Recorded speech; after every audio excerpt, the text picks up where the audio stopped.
ਅੱਜ ਆਪਾਂ ਮੁਕਤਾ ਸ਼ਬਦ ਹੈ ਜਿਹੜੇ ਪੜ੍ਹਨੇ ਸਿੱਖਾਂਗੇ। ਰ ਸ ਰਸ, ਨ ਲ ਨਲ, ਮ ਨ ਮਨ, ਬ ਸ ਬਸ, ਤ ਨ ਧਨ, ਸ ਰ ਸਰ, ਕ ਰ ਘਰ, ਹ ਲ ਹਲ, ਜ ਲ ਜਲ, ਤ ਨ ਤਨ, ਤ ਰ ਤਰ, ਲ ੜ ਲੜ। ਹੁਣ ਆ 3 ਅੱਖਰੀ ਸ਼ਬਦ ਆ ਗਏ ਮੁਕਤਾ।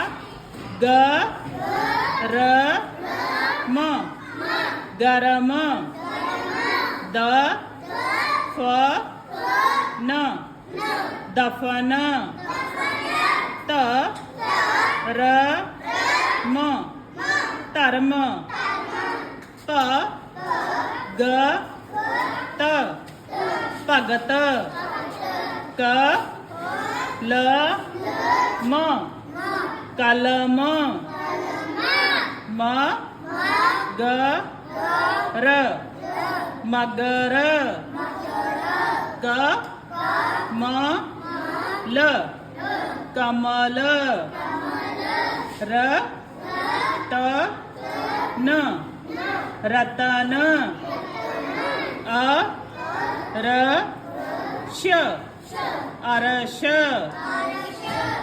ਬ ਟ ਨ ਬਟਨ, ਰ ਗ ੜ ਰਗੜ, ਜ ਗ ਦ ਜਗਤ। ਇਸ ਤਰ੍ਹਾਂ ਪੜ੍ਹਨੇ ਆ ਤੁਸੀਂ। ਪਤਾ ਲੱਗ ਗਿਆ ਨਾ ਮੁਕਤਾ ਸ਼ਬਦ ਕਿਵੇਂ ਪੜ੍ਹਨੇ ਆ।